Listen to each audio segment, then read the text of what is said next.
L'une des choses qui m'a choqué quand je suis venu au Canada en 2018, c'est les impôts. Et que ça paye beaucoup d'impôts, mon Dieu.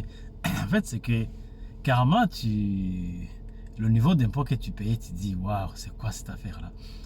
Et tu te rends compte en fait que ton salaire presque passe dedans, passe dans les impôts. Et aussi quand tu regardes au niveau des services et sociaux, il y a de quoi se poser des questions parce que si tu cherches un médecin traitant, c'est pas facile. Si tu cherches une garderie, c'est encore compliqué. Ok, on peut en parler jusqu'à demain. Mais ce que je vais t'apprendre aujourd'hui, ce que je vais te communiquer aujourd'hui plutôt, c'est qu'il y a des niches, il y a des niches fiscales que tu peux utiliser. Il y a des niches fiscales que tu peux utiliser pour réduire tes impôts. Première niche fiscale que je vais t'apprendre, c'est le CELI. Peut-être que tu ne l'as jamais utilisé, tu es étranger, tu viens d'arriver ici, tu commences à travailler, tu peux utiliser le CELI, tu peux ouvrir un compte CELI pour pouvoir réduire, faire investir dans la bourse et, cet argent, l'argent que tu vas gagner, la rentabilité que tu vas faire sur le CELI, et cette rentabilité sera à l'abri de l'impôt. Ça, c'est la première des choses. Par contre, si tu veux réduire aussi tes impôts, même si c'est comme si c'est rétroactif, c'est comme si tu les renvoyais à des années à venir, c'est contribuer d'intérieur. OK? D'intérieur. Ouvrir un compte derrière aussi.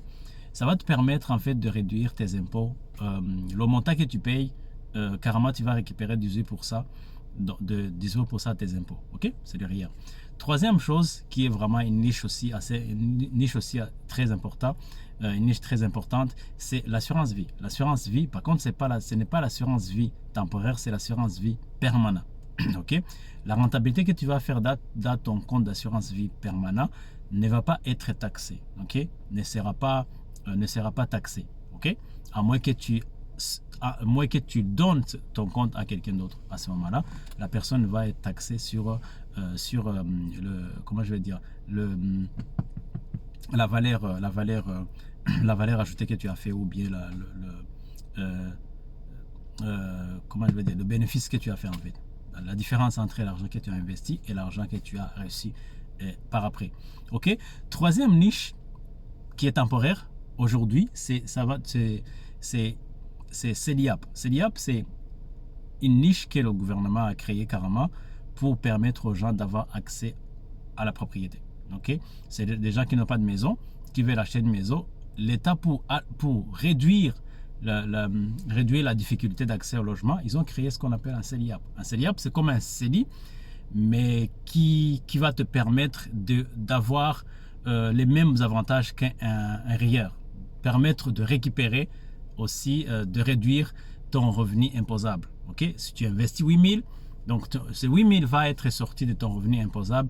Donc tu vas pouvoir récupérer l'argent à la fin, cet argent à la fin de l'année, quand tu vas faire tes impôts avec ton comptable ou si tu les fais par toi-même. Donc le CELIAP va t'aider à réduire ton revenu imposable. Comme le RIER aussi t'aide. Le CELI ne t'aide pas, ne te procure pas aucun avantage au niveau d'imposition, à moins l'avantage que ça te génère tout simplement, c'est à la fin, l'argent que tu vas investir, ça va te permettre, tu vas être capable de faire la rentabilité à l'abri de l'impôt, de faire de l'argent à l'abri de l'impôt. Le CELI te permet de faire l'argent à l'abri de l'impôt. Le CELIAP te permet aussi de réduire ton revenu imposable comme le RIER. Et l'assurance vie va te permettre aussi de faire l'argent à l'abri de l'impôt. Okay? C'est les deux niches fiscales qui te permettent de faire l'argent à l'abri de l'impôt. C'est le CELI, l'argent que tu investis dans ton CELI, et l'assurance vie. Ce qui te permet de réduire ton revenu imposable, c'est ton RIER ou ton RIER collectif. Si tu es dans l'entreprise ou l'entreprise paye 50%, contribue 50% de tes RIER. Ou le CELIAP aussi va réduire ton revenu imposable. Okay, ça va te permettre de récupérer 18% carrément dans ton revenu imposable. Okay? C'était pour ça, je voulais te partager ça pour réduire ton revenu imposable si tu crois que tu payes beaucoup d'impôts. En tout cas, moi, je crois qu'on paye beaucoup d'impôts. Au Québec, surtout, nous sommes le plus taxés en Amérique du Nord. Et bien sûr, il y a tous les avantages et tous les inconvénients qui viennent dedans, qui viennent derrière. Donc, si cela pourrait t'aider, ça me ferait grandement plaisir. Et je ne suis pas ton conseiller financier. Pose des questions à ton conseiller financier, il va te donner plus de détails. Mais il faut le savoir pour poser des questions parce que des fois, tu ne le sais pas, tu ne poses pas de questions et tu payes beaucoup d'impôts. Alors que tu devrais récupérer cet argent pour autre chose. Bonne journée. Ciao, ciao.